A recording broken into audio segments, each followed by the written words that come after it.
Bonsoir à tous, bienvenue dans ce premier 7-8 journal de 2019 sur TV 78. Très heureux de vous retrouver pour cette nouvelle page d'information locale.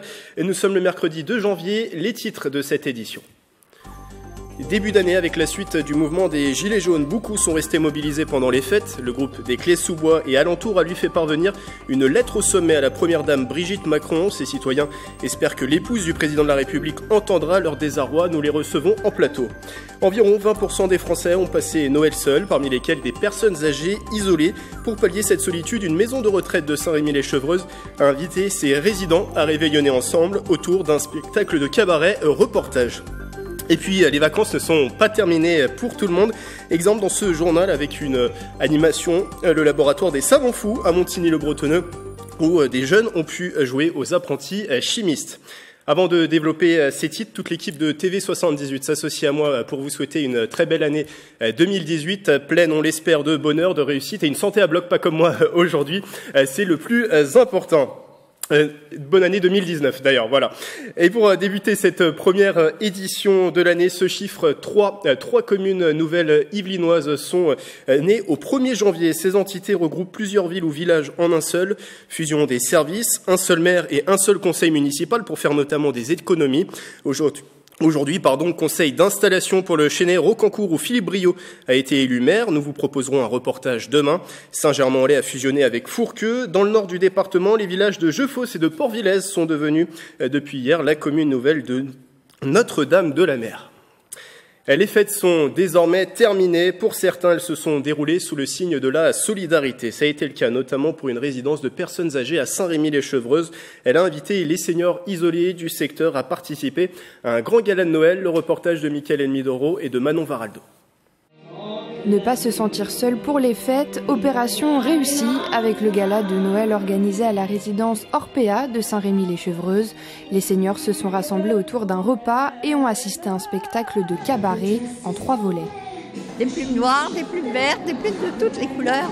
Et forcément, ça fait musical, hein. C'est un spectacle musical. On se serait cru presque au Crazy Horse. Hein. Elles sont pas mal, les femmes. Peut-être manque un tout petit peu, ça manque d'hommes. Enfin bref, c'était très bien pour les messieurs. C'est un très bon Noël, on a été très gâtés, on est toujours très gâtés ici. Du chant, de la danse, le temps d'un après-midi, les personnes âgées ont pu rompre avec la solitude. Ça nous a sorti un peu de ce qu'on pourrait appeler la routine. C'est un événement dans une maison de retraite. La résidence Orpea de Saint-Rémy-les-Chevreuses accueille plus de 300 résidents.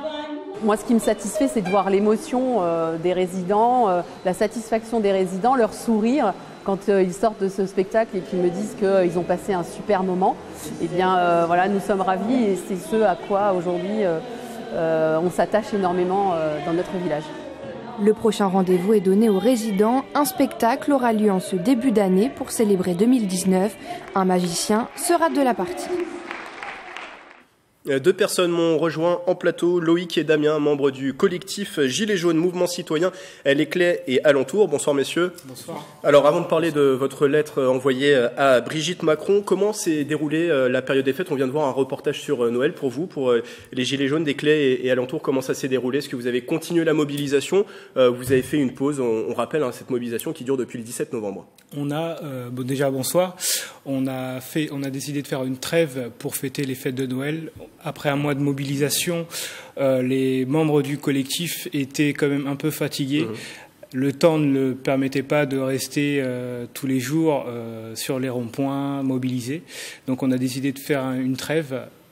Et donc on a décidé de... Pour reprendre dès le début d'année. Déterminé surtout. Alors le 27 décembre dernier, pendant ces congés de Noël, vous avez envoyé une lettre au sommet. C'est une lettre ouverte citoyenne adressée à l'épouse du président de la République, Brigitte Macron. Vous y relayez le désarroi de plusieurs de vos membres. Ils sont retraités, fonctionnaires, pompiers ou bien tout simplement au chômage.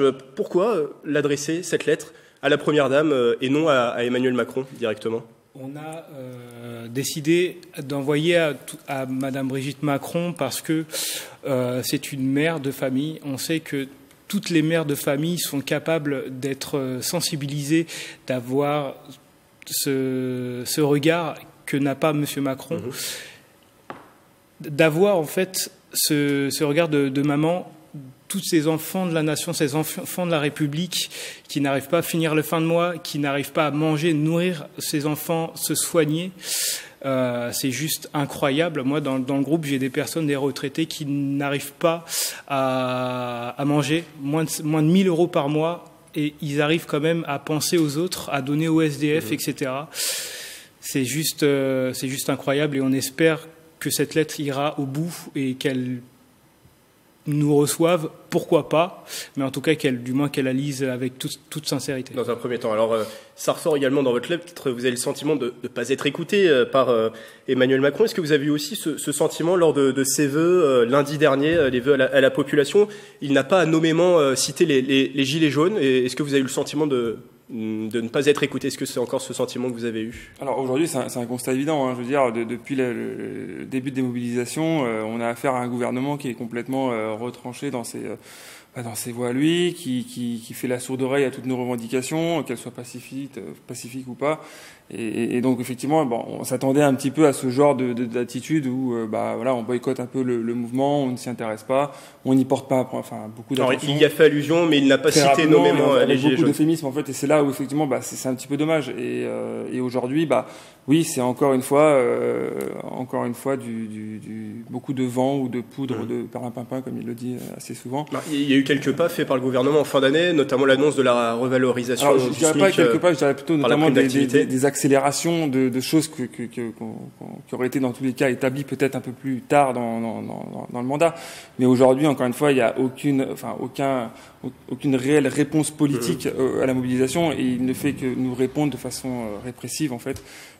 Et c'est là effectivement c'est un petit peu dommage, quoi. Donc d'où l'importance de cette lettre-là qui on essaye un petit peu de trouver un workaround et de passer un peu par un autre canal pour nous faire entendre, quoi. Juste dans les autres annonces, il y a eu notamment l'annonce du gel sur la hausse des prix du carburant, la hausse également, le gel de la hausse des prix du gaz et de l'électricité. Ça, c'est des annonces qui ne sont pas suffisantes. C'est une réponse qu'il aurait dû apporter bien en amont. Là, c'est un petit peu facile de se réveiller effectivement au bout de plus d'un mois de mobilisation.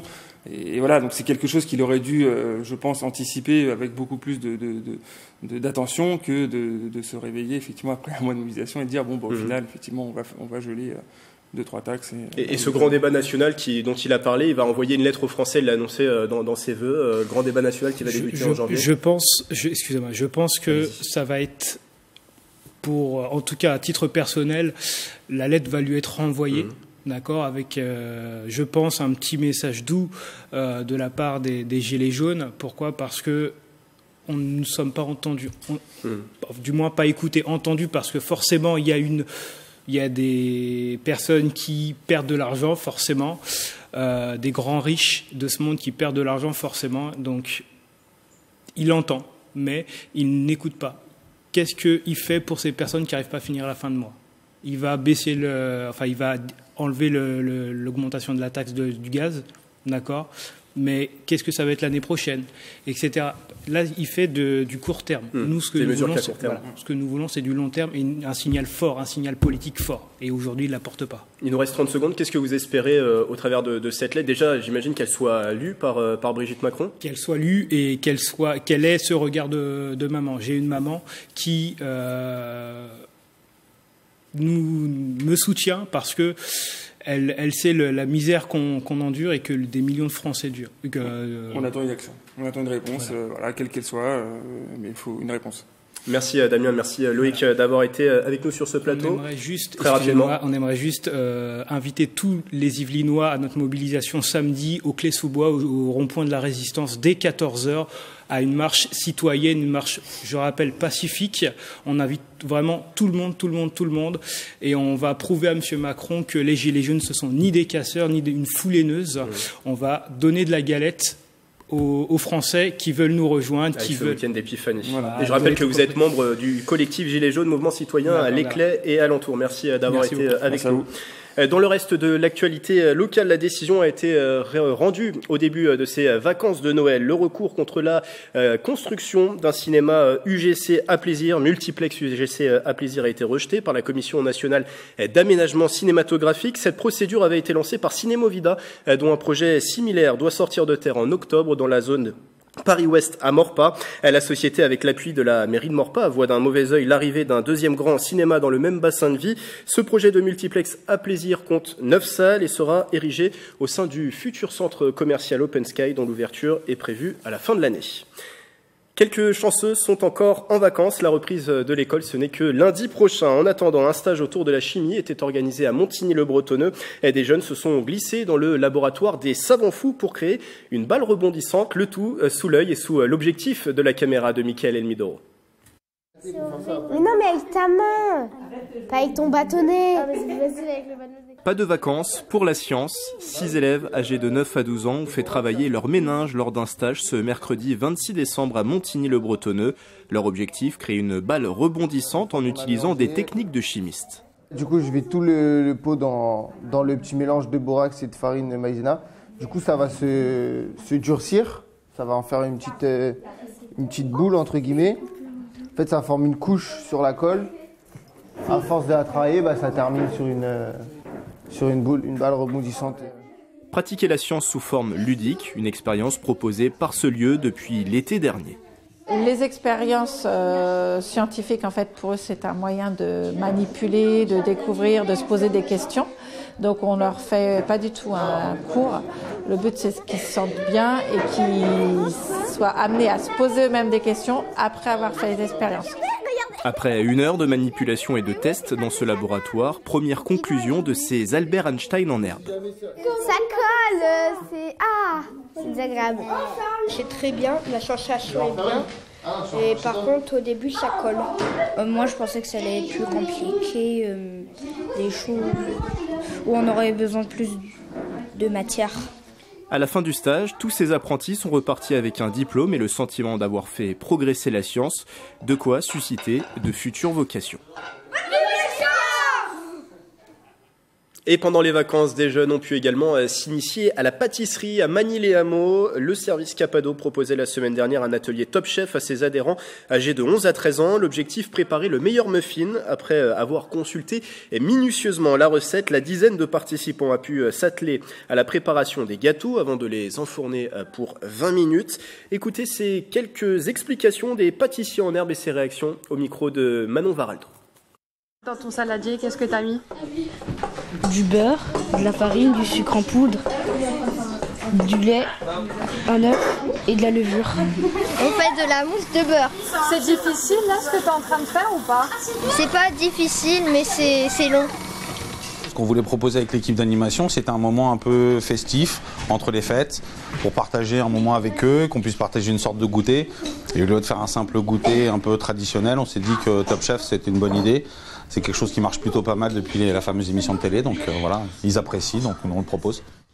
C'est la fin de ce premier journal de l'année de TV 78, mais rassurez-vous, nous revenons dès demain pour une nouvelle édition. Belle soirée à tous.